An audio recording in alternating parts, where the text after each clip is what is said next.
Assalamualaikum warahmatullahi wabarakatuh. Selamat siang anak-anakku semua, kelas 12. Perkenalkan, nama saya Ibu Risnawati Yulia, guru PPKN kelas 12 SMK Negeri Kalimantan. Apa kabar semuanya? Semoga kalian dalam keadaan sehat.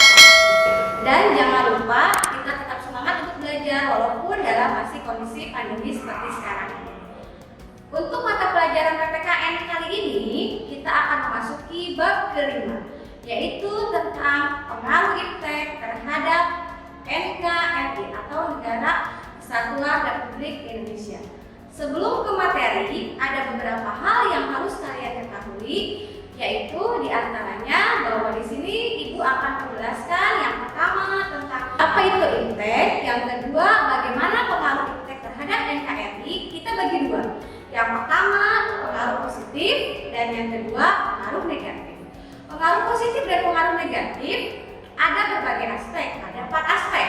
Yang pertama aspek politik, aspek ekonomi, sosial budaya, hukum, pertahanan dan keamanan. Dan materi yang terakhir adalah bagaimana sih sikap kita menghadapi kemajuan iptek seperti sekarang ini. Nah, untuk materinya silakan kalian melihat video pembelajaran berikut ini. Selamat menyimak.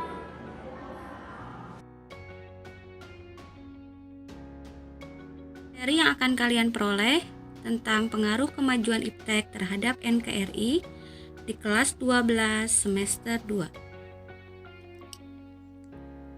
Kompetensi dasar yang harus kalian capai adalah kalian mampu menganalisis pengaruh kemajuan ilmu pengetahuan dan teknologi terhadap bangsa dan negara dalam bingkai Bhinneka Tunggal Ika.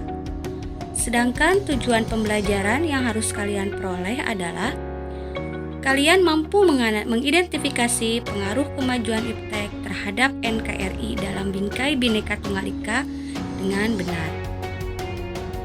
Nah, ini kita akan simak pohon isi. Pohon isi itu berisi apa? Pohon isi adalah berisi tentang materi apa saja yang harus kalian peroleh, harus kalian pelajari di bab ini. Yang pertama pengaruh kemajuan iptek terhadap NKRI, yang kedua sikap selektif dalam menghadapi pengaruh kemajuan iptek. Sebelum ke materi, silahkan kalian amati 2 gambar berikut. Sudah diamatinya? Ya. Kemudian tahap menanya. Ibu akan memberikan pertanyaan. Setelah kalian mengamati 2 gambar di samping, bagaimana perbedaan gambar tersebut? Ya, sudah kalian peroleh jawabannya? Keep dulu ya. Yuk kita lanjutkan dulu materinya. Nah, ketika kalian melihat kedua gambar tadi, di sana sudah terjadi perubahan, sehingga kalian mampu mengeksplorasi materi. Di sana terdapat perubahan di bidang ilmu dan pengetahuan. Apa sih itu ilmu? Apa sih itu pengetahuan? Dalam Kamus Besar Bahasa Indonesia, ilmu adalah pengetahuan tentang suatu bidang yang disusun secara sistematis menurut metode tertentu yang dapat digunakan untuk menerangkan gejala tertentu di bidang pengetahuan itu sendiri. Sedangkan pengetahuan adalah segala sesuatu yang diketahui, kepandaian.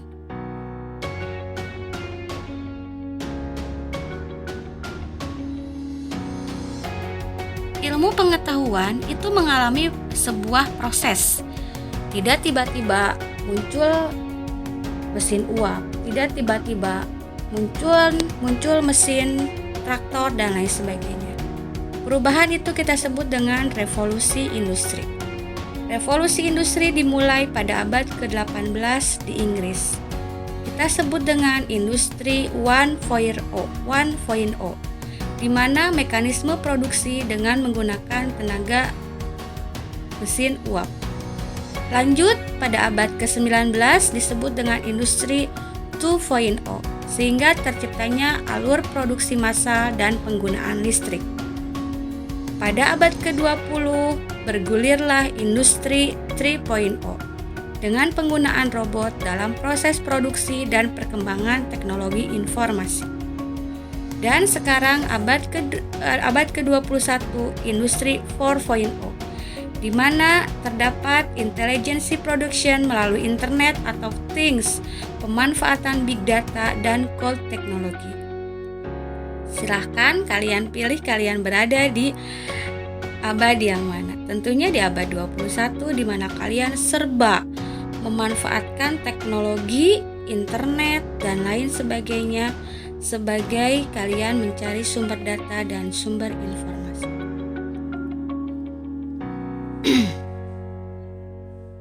Nah, ini materi pertama.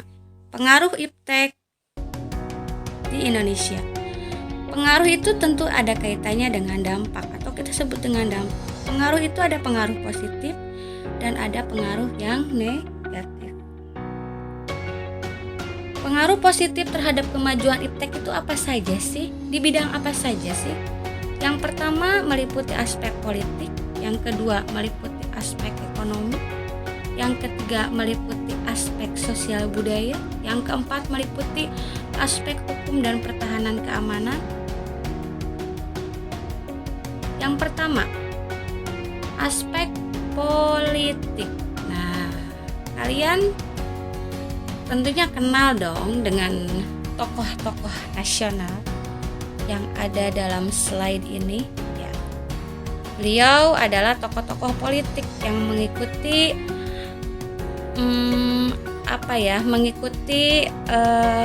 capres dan cawapres pada Pilpres 2014. Tentunya ketika kita ingin mengetahui kualitas seseorang, ada sebuah proses yang dicapai, yang harus diperoleh dan dicapai. Itu salah satunya di aspek politik kita ingin mengetahui sejauh mana para tokoh-tokoh ini hebat di bidang politiknya.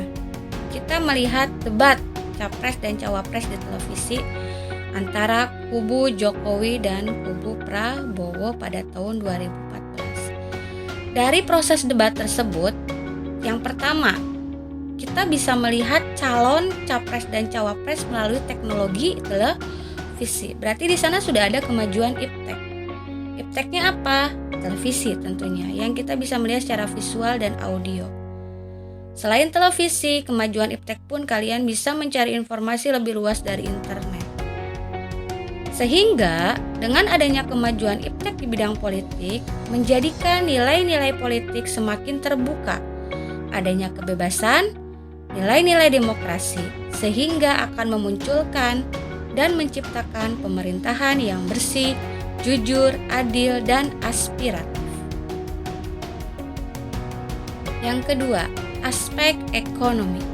Nah, tentunya kalian tidak asing dengan gambar yang Ibu sajikan. Ini adalah sebuah proses ekonomi.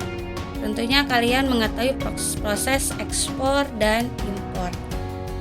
Dengan adanya teknologi itu akan bermunculan banyak berdatangan banyak barang-barang dari luar negeri ke Indonesia, ataupun sebaliknya kita mengimpor barang Indonesia ke luar negeri.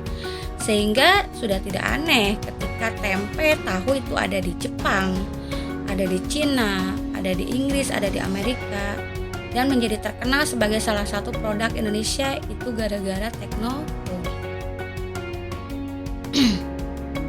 Selanjutnya di bidang aspek sosial budaya. Kalian mengenal ini? Wah, iya dong. Ini adalah ikonik medsos yang tentunya kalian sudah tidak asing lagi. Ada Google, ada YouTube, ada Twitter, ada Facebook, ada Yahoo, ada Gmail, dan lain sebagainya. Nah, yang kedua ini ada slide gambar wayang kulit. Nah, ini adalah mendunia. Nah, apa hubungannya? Aspek sosial budaya membuat salah satu budaya tradisional Indonesia semakin mendunia. Tidak ada yang tidak mengenal Indonesia dengan wayang golek, dengan tari pendek, dengan lagu Rasa Sayange. Itu salah satunya apa? Dengan berkembangnya teknologi kita bisa mempromosikan sosial budaya Indonesia ke mancanegara. Tapi jangan sampai ditiru ya. Oke. Dunia serasa dalam genggaman untuk melakukan aktivitas sosial budaya. Kalian tidak hanya berteman dengan satu daerah, satu kabupaten, satu provinsi, satu negara, bahkan kalian memiliki banyak teman melalui Facebook, melalui chat dengan teman-teman yang ada di luar Indonesia. Nah, ini aspek yang terakhir, bidang aspek positifnya, pengaruh positifnya di aspek hukum, pertahanan, dan keamanan, yaitu dengan adanya teknologi kita semakin memiliki peralatan tempur yang canggih ya, seperti tank baja, peluru, bom, dan lain sebagainya. Setelah belajar tentang pengaruh positif, tentunya ada pengaruh negatif terhadap kemajuan iptek terhadap NKRI. Yang pertama, aspek politik, yang kedua, aspek ekonomi, yang ketiga, aspek sosial budaya, dan yang keempat, aspek hukum dan pertahanan keamanan. Aspek negatif di bidang politik, ya gambar apa ini? Pasti kalian bilang ini gambar teroris ya. Ya itu mungkin salah satunya. Dampak negatif dari pengaruh iptek di bidang politik adalah terganggunya stabilitas politik. Jadi semakin banyak orang yang ingin rasa ingin tahunya begitu tinggi, sehingga ingin mengetahui gimana sih kinerja Bapak Jokowi, gimana sih kinerja Bapak SBY, dan saling membandingkan satu sama lain, sehingga ketika ada kubu-kubu yang kontra, itu akan memunculkan sebuah gangguan terhadap stabilitas politik di suatu negara. Kemudian adanya aksi terorisme, teror, hoax itu apa? Ya, berita yang belum tentu benar kebenarannya, dan radikalisme kekerasan. Oke, kita beralih ke aspek ekonomi. Di aspek ekonomi, apa sih pengaruh negatif iptek terhadap perekonomian? Yang pertama, tentu saja Indonesia dibanjiri oleh produk asing akibat perdagangan bebas yang tidak mengenal adanya batas-batas negara. Tadi yang Ibu bilang di aspek positif bahwa kita bisa mengadakan jual beli dengan negara-negara asing melalui ekspor dan impor. Tapi negatifnya dibanjiri produk asing sehingga nasionalismenya itu sangat luntur. Yang kedua, ketika ada produk asing tentunya ada investor asing yang menguasai sektor-sektor vital di Indonesia seperti Pertamina, ya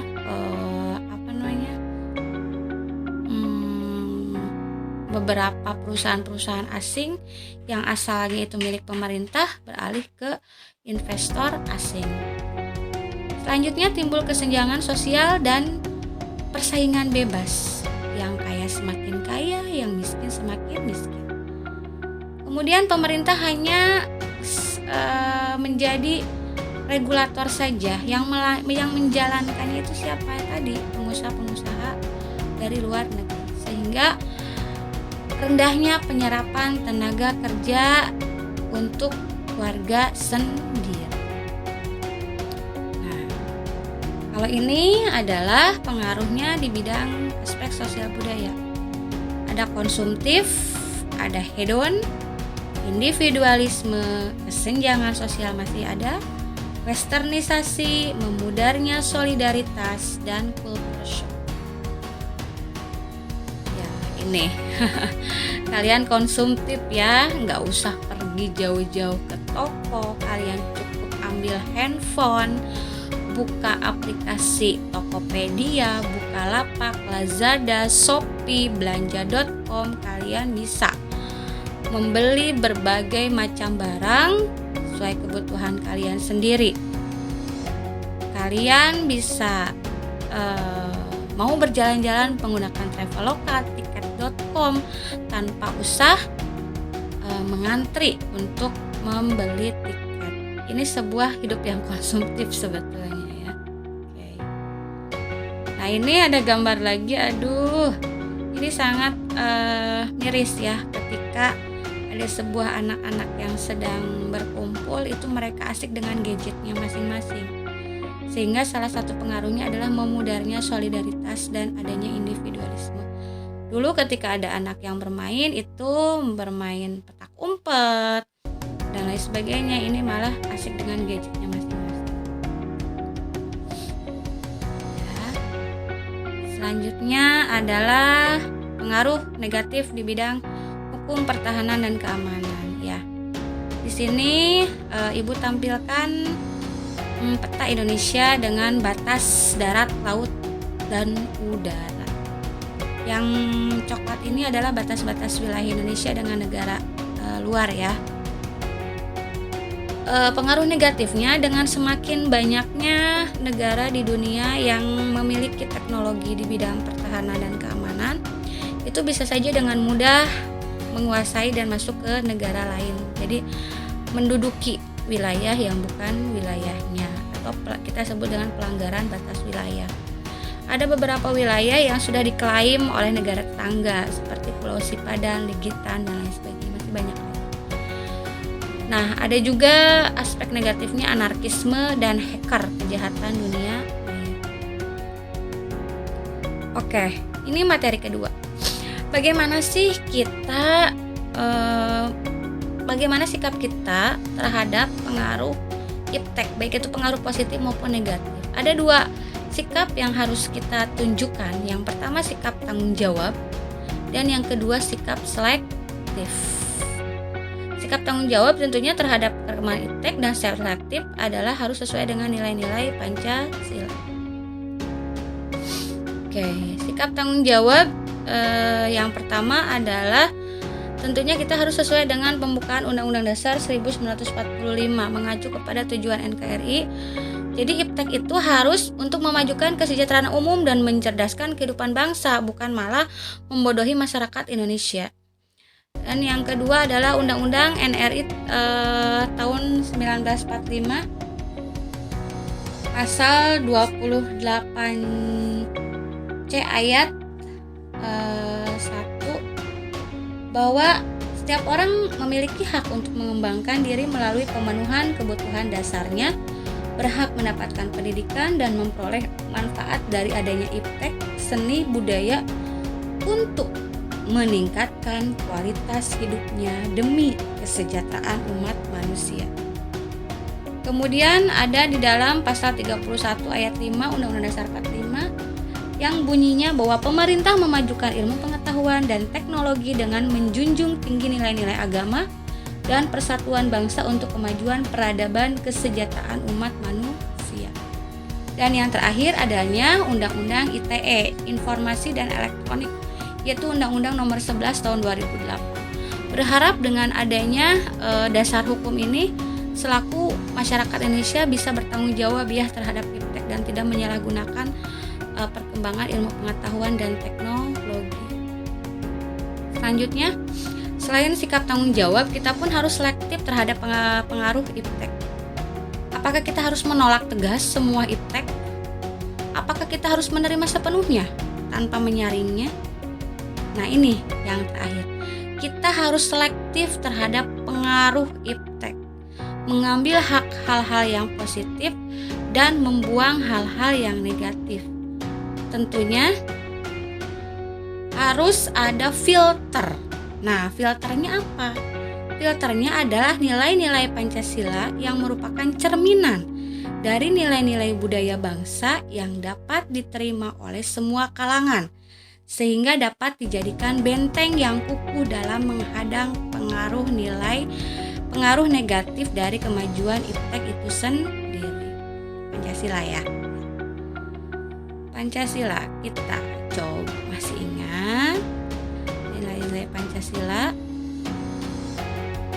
Yang pertama itu nilai ketuhanan yang Maha Esa. Seharusnya atau seyogianya perkembangan IPTEK itu harus dipergunakan sesuai dengan ajaran agama. Harus sesuai dengan kaidah-kaidah agama. Tidak melihat hal-hal yang tidak sesuai dengan agama. Yang kedua, nilai kemanusiaan yang adil dan beradab. Tentunya kemajuan IPTEK harus dapat mengembangkan kehidupan manusia pada umumnya dan mensejahterakan kehidupan bangsa dan negara. Sila ketiga, Persatuan Indonesia. Tentunya kita harus menggunakan IPTEK itu tujuannya untuk menjalin persatuan dan kesatuan, bukan malah memunculkan individualisme dan memudarkan rasa solidaritas. Yang keempat adalah nilai kerakyatan, di mana dengan IPTEK itu mengajak warga negara untuk tidak tinggal diam jika ada penyalahgunaan IPTEK yang mengancam NKRI. Kita harus ada di garda terdepan, apalagi para pemuda. Dan yang kelima adalah nilai keadilan, bahwa setiap warga negara memiliki kesempatan yang sama dalam penggunaan IPTEK demi mewujudkan keadilan dan kesejahteraan sosial. Ya, ini materi yang Ibu sampaikan.